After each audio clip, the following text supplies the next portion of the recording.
Pernahkah Anda merasa lelah dengan hiruk-pikuk dunia? Dengan tuntutan yang tak ada habisnya, kebisingan yang menguras energi, dan perasaan cemas yang terus membayangi? Kita hidup di era di mana informasi membanjiri kita setiap detik, ekspektasi melambung tinggi, dan ketenangan batin terasa semakin sulit diraih. Tapi, bagaimana jika ada sebuah jalan kuno yang bisa membimbing kita menemukan kedamaian di tengah kekacauan ini? Jalan itu adalah Stoikisme, sebuah aliran filsafat yang lahir di Yunani kuno lebih dari 2000 tahun yang lalu. Nama Stoa sendiri berasal dari Stoa Poikile atau beranda berlukis di Athena, tempat para filsuf ini dulu mengajar. Tokoh-tokoh seperti Zeno dari Citium, Epictetus si Buddha yang menjadi guru, Seneca si negarawan, dan bahkan Kaisar Marcus Aurelius adalah penganut dan pengembang filosofi ini. Berbeda dengan anggapan umum bahwa stoik berarti tanpa emosi, stoikisme sebenarnya bukan tentang menekan perasaan. Justru sebaliknya, ini tentang memahami dan mengelola emosi kita, agar kita tidak diperbudak olehnya. Ini tentang menjalani hidup yang penuh kebajikan, akal sehat, dan ketenangan batin, terlepas dari apapun yang terjadi di luar diri kita. Ada beberapa pilar utama dalam stoikisme yang bisa kita terapkan dalam kehidupan sehari-hari. Pertama dan mungkin yang paling fundamental adalah dikotomi kendali. Stoikisme mengajarkan kita untuk membedakan antara hal-hal yang berada dalam kendali kita dan hal-hal yang tidak. Kita tidak bisa mengendalikan cuaca, kemacetan, atau pendapat orang lain tentang kita. Tetapi, kita sepenuhnya bisa mengendalikan pikiran kita, reaksi kita, dan tindakan kita. Fokuslah pada apa yang bisa Anda kendalikan, lepaskan apa yang tidak. Ini adalah kunci untuk mengurangi kecemasan dan frustrasi. Kedua adalah 4 kebajikan utama. 4 kebajikan utama adalah pilar moral yang saling berkaitan dan menopang kehidupan yang berbudi luhur. Kebijaksanaan adalah fondasi, memungkinkan kita untuk memahami realitas dan membedakan yang benar dari yang salah.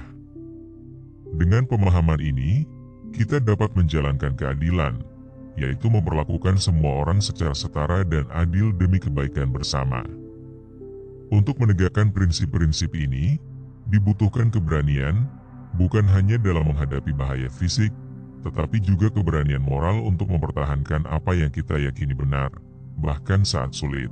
Terakhir, pengendalian diri bertindak sebagai penjaga, mengendalikan nafsu dan emosi kita agar tidak mengaburkan penilaian atau mendorong tindakan yang tidak adil. Bersama-sama, keempat kebajikan ini menjadi panduan praktis untuk menjalani kehidupan yang seimbang, rasional, dan bermakna. Kebahagiaan, menurut Stoik, bukanlah hasil dari kekayaan atau popularitas, melainkan hasil dari hidup yang selaras dengan kebajikan.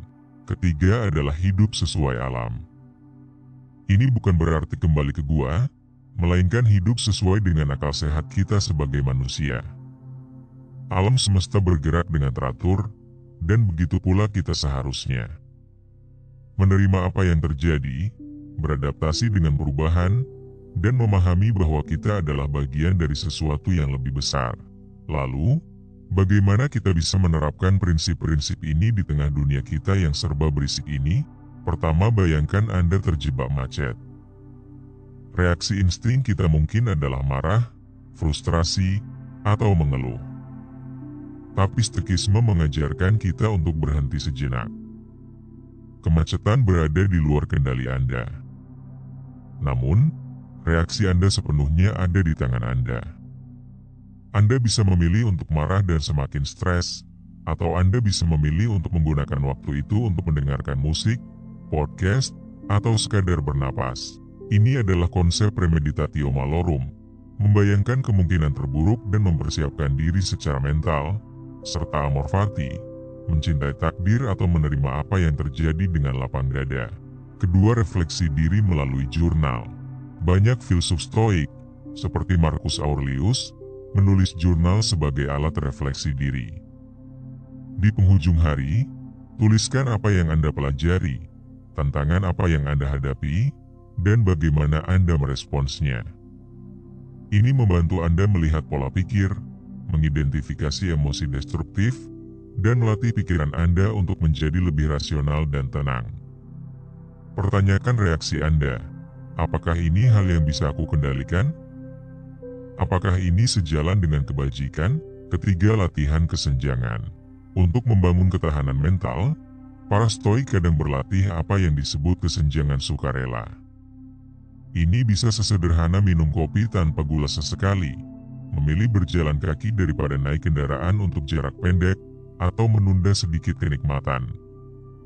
Ini bukan tentang menyiksa diri, tapi tentang mengingatkan diri bahwa kita tidak bergantung pada kenyamanan semata, dan bahwa kita mampu menghadapi sedikit ketidaknyamanan tanpa kehilangan ketenangan.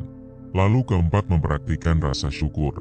Di tengah tuntutan dan keinginan yang tak ada habisnya, penting untuk melatih rasa syukur.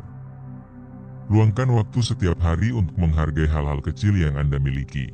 Kesehatan, makanan di meja, orang-orang di sekitar Anda. Ini membantu menggeser fokus dari apa yang kurang menjadi apa yang sudah ada, menumbuhkan kepuasan dan kedamaian. Mengapa stoikisme relevan di tahun 2025 ini? Di dunia yang berisik dan penuh ketidakpastian, stoikisme menawarkan peta jalan untuk di tahun 2025 yang serba bising dan penuh ketidakpastian ini.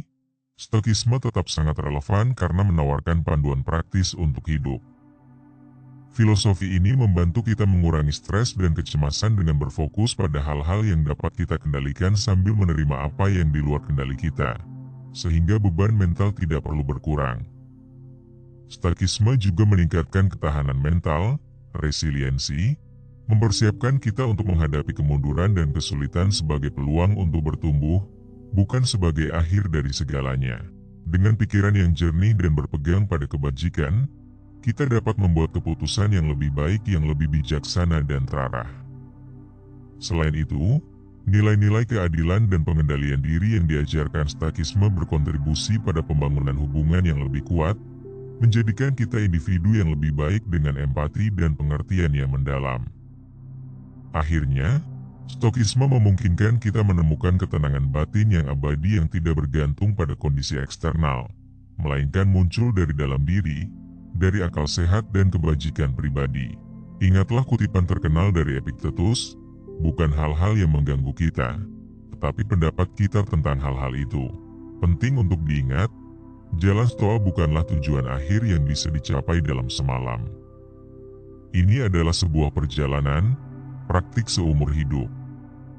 Kita tidak akan selalu sempurna.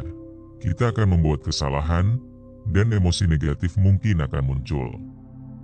Namun, yang terpenting adalah komitmen untuk terus belajar, terus berlatih, dan terus berupaya menjadi versi terbaik dari diri kita. Setiap kali Anda merasa tertekan oleh kebisingan dunia, ingatlah bahwa Anda memiliki kekuatan untuk memilih bagaimana Anda bereaksi. Anda memiliki akal untuk membedakan. Anda memiliki kemampuan untuk menjadi tenang, bijaksana, adil, berani, dan terkendali. Di dunia yang serba cepat ini, ketenangan bukanlah kemewahan, melainkan kebutuhan. Dengan melangkah di jalan stoa, Anda tidak hanya menemukan kedamaian untuk diri sendiri, tetapi juga menjadi mercusuar ketenangan bagi orang-orang di sekitar Anda. Jadi, apakah Anda siap memulai perjalanan Anda sendiri di jalan stoa? Mulailah dengan langkah kecil hari ini.